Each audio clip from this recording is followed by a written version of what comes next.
Hello, everybody. This is Justin Case on the back of Jerry Maldonado's head of Americans Talking, joining our Gotta get friend my and pen here. media personality, Jerry Penman Maldonado, back for another installment of Meatballs and Proverbs.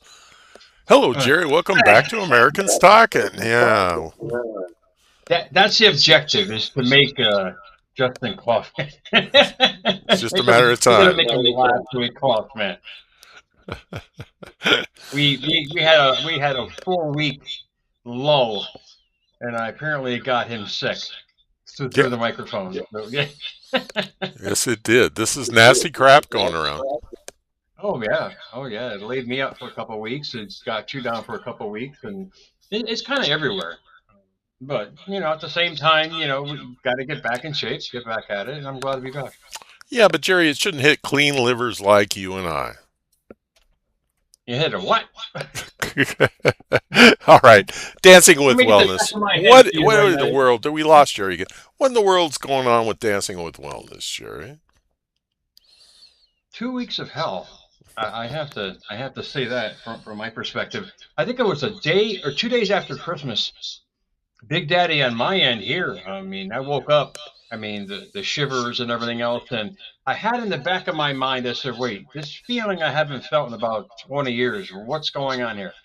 I knew what was going on. The big F word, and that, I'm not going to pronounce the word. I might put it through the microphone again and get you sick. But for the next 2 weeks, my life was hell on wheels. I mean, anyone who has gotten the flu knows firsthand that it's a virus, obviously, and if you don't take care of it, it's going to grow and it's going to grow. And our upper echelon of age, I'm sorry to disclose that to my friend Justin here, but in our age group, we got to be careful because the mortality rate for something like that is pretty high. And what I didn't worry about through this whole process was the fact that I recently had a physical, and I had talked to my audience a couple of weeks ago about this. I just reviewed what had happened, and I wanted to share with you guys. I had a physical a couple of weeks prior to that. And my panel, if you ever got a panel at a doctor's office, it shows all of your blood work and everything else. Mine was all green, that which is a great sign. I mean, you're healthy.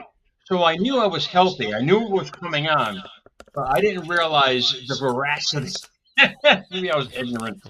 I didn't realize the veracity of what was about to happen because I never really had it. And for the next 2 weeks was kind of a mental fog, and that was actually one of the symptoms of it. I don't remember New Year's Eve. I don't remember any of the. I mean, it was like a blur for 2 weeks. But I knew in the back of my mind that I was healthy. But the problem with the virus is if you don't take care of it, if you don't attack it or counterattack what it's trying to do, it's going to overwhelm your system. And it's a great metaphor for us to live by because how you think and your mentality is exactly the same way. You guys think of your thoughts, you think of negative thought. It's like a hashtag that goes viral. You start thinking of negative thoughts that happened 20 years ago. And a mental virus is the same way. So what I did was I used the situation to understand that, yeah, you're physically sick indeed. After like the second or third day, I started talking down to myself. Yeah, you're never going to get better, Meatball. It's all going to get worse. But on a mental side, I knew that if I didn't keep my thoughts straight, if I didn't keep my attitude straight, this thing was going to grow. So I just kept attacking it. We got to do that with our thoughts as well. You start thinking negatively, it's just going to hashtag and it's going to go viral in your system in all kinds of ways. What's your take on it? Well, you're exactly right. Some people have a tendency to curl up in a ball and just let it run its course. And I think we can do more than that. We can actually, and I took precautions too. It doesn't sound like I had it as bad as you, but I was prepared to handle it. I've had a lifetime of walking pneumonia. Pneumonia is common for me, so when it comes to respiratory and lung issues, I've got it covered. And Yeah. that's what once I admitted that I had something, I attacked it. I just literally attacked it. And Oh I yeah. knew I knew going to the doctor would be risky.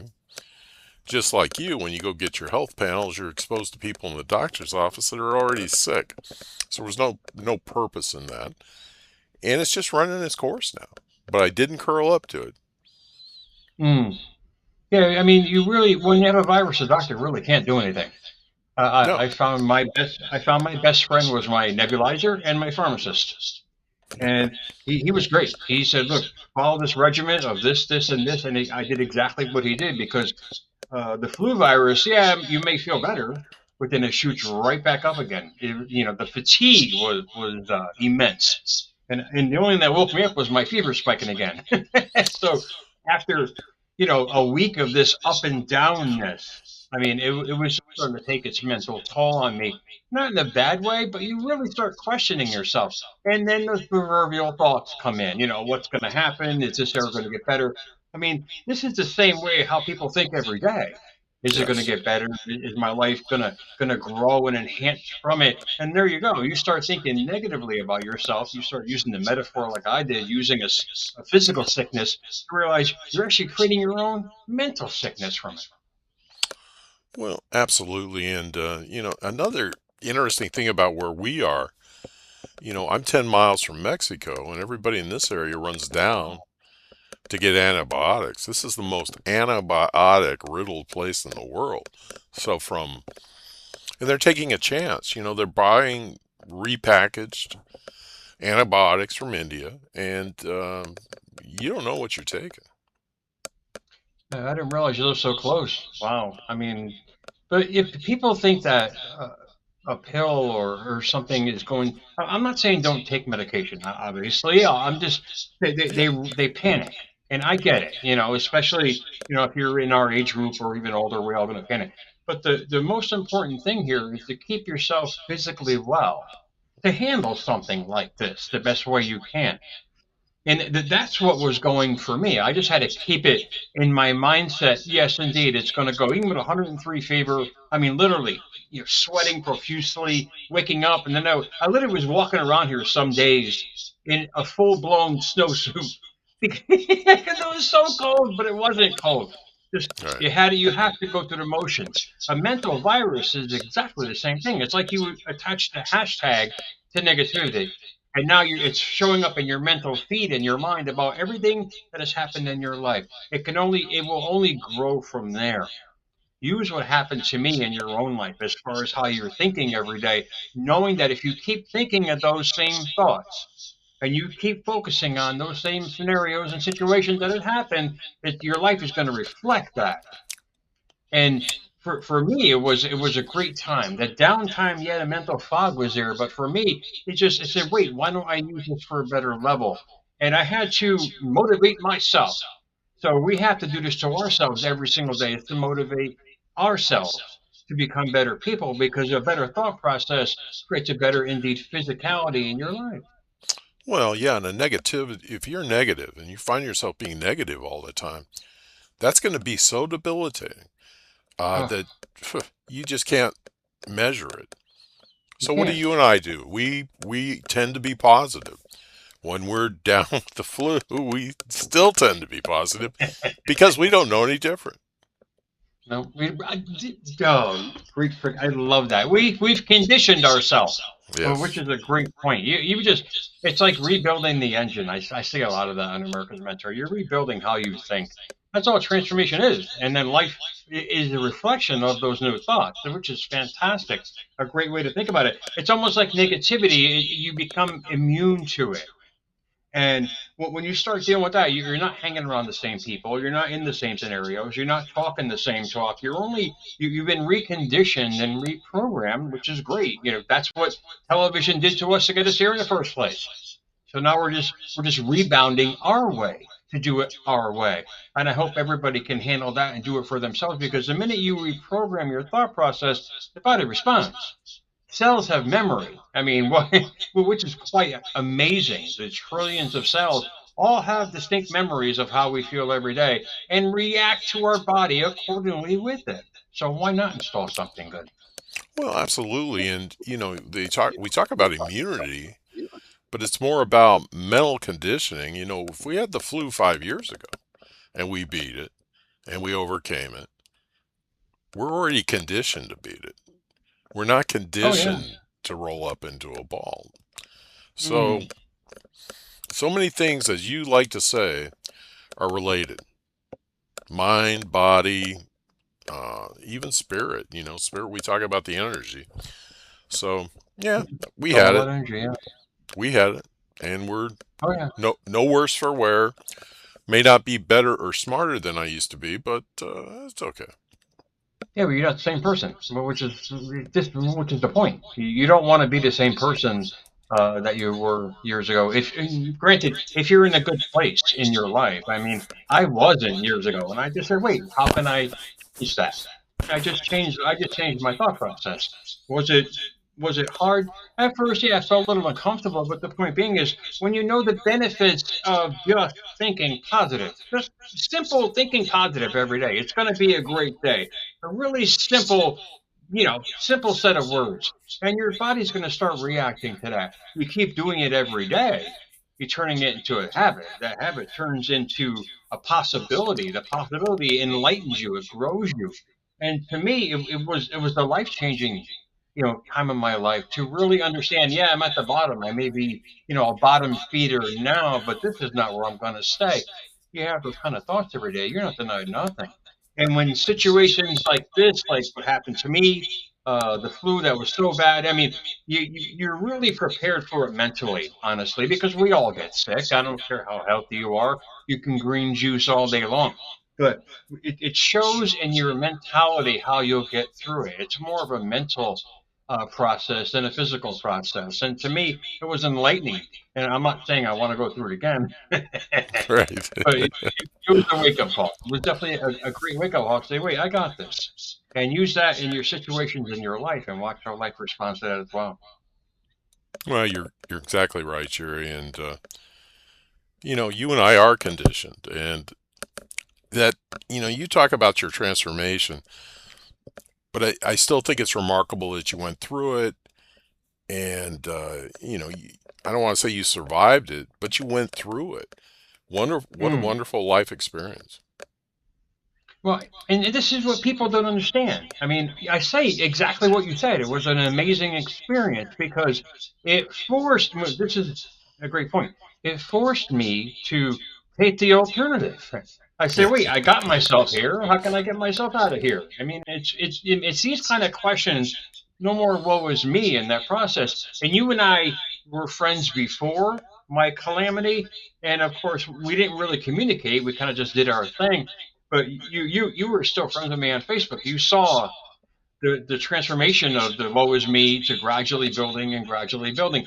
That's all transformation is. It's you just keep doing it, the persistence. And from there, it just evolved into something different. It took a long time indeed, but it was a great, it was, like you said, it was a great time of my life to lose everything, to understand how I can gain everything. And it was awesome. Yeah.